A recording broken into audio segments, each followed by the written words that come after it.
Hello po kapamilya, kamusta po? Ayan po yung ating gagawing pataba at ito po ay yung chicken manure po yung ginagawa nating pataba at ayan maglalagay na po tayo sa ating mga tanim na talong mga kapamilya at yan po yung ilalagay nating pataba nila. Yan po yung organic na pataba na ginagamit natin dito sa ating pataba. Ayan po mga kapamilya at yan po inipon po natin para dito sa ating mga pananim. At yan maganda po kasi pagka nilalagyan natin ng mga chicken manure yung ating mga pananim para hindi na po tayo gumagamit ng mga synthetic na pataba. Ayan po yung ating nilalagay kapamilya at yan po maganda po sa ating mga pananim at syempre pag naglalagay tayo ng ganyan, gumaganda rin po yung ating lupa, hindi lang po dito sa ating mga pananim.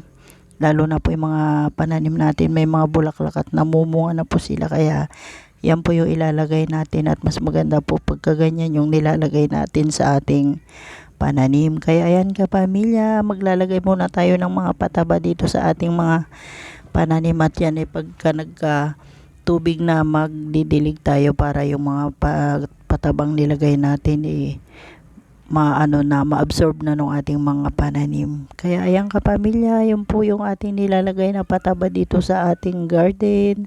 At yan maganda po sa ating pananim.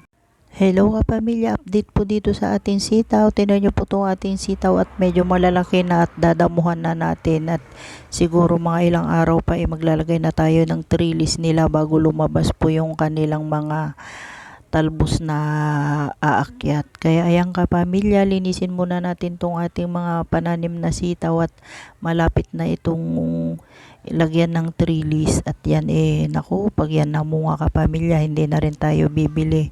Kaya maganda talaga pag may mga pananim tayo katulad ng mga ganitong mga gulay kasi yung mga yan mabilis lang naman antayin at yan pagka nagbulaklak na yan, dire-diretso na po yan, bunga na po yung mga kasunod niyan. Kaya yan kapamilya, damuhan lang muna natin at pagka naglagay na tayo ng trellis malinis yung ating lagayan ng trellis at hindi aakyat yung mga damo dun sa ilalagay nating trellis.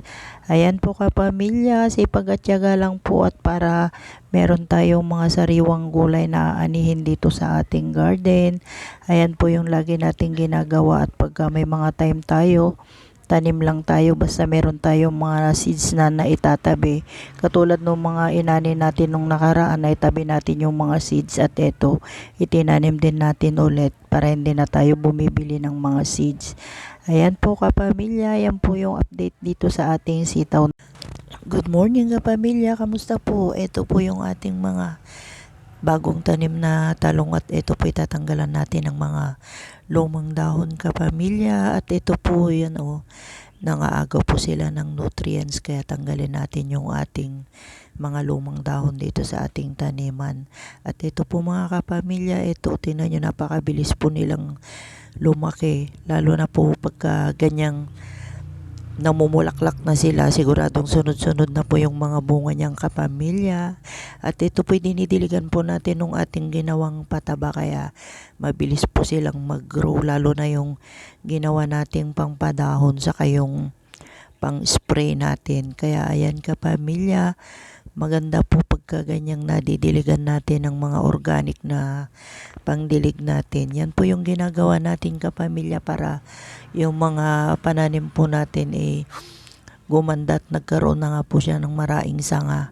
Yan po yung idinidilig natin, yung binurong mga dahon.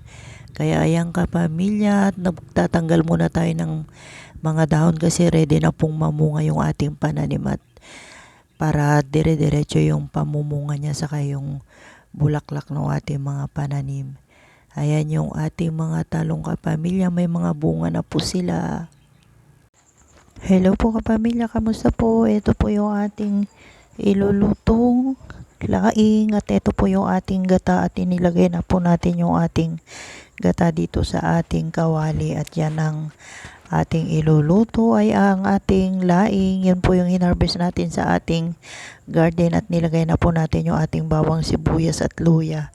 At yan pakukuluan na natin yung ating lulutong laing. At yan po ang ating ulam ngayon kapamilya. Fresh from the garden po yung ating laing. At syempre dinagdagan natin nung gabing laman yung ating dahon ng laing at konti lang kasi yung nakuha nating dahon, dinagdagan natin ng laman. Ayan po yung ating laing at yan po lalagyan po natin ng ating hinarvest na sili dun sa ating garden para masarap yung laing natin. Mas masarap kasi pagka may mga sili. Fresh from the garden din po yung ating sili kapamilya at yan masarap yan pagka may sili yung ating nilulutong laing. At ayun na po, naluto na po yung ating nilutong laing. Kaya kain po tayo mga kapamilya. O di po ba, nakasave na naman po tayo ng ating ulam at galing sa garden.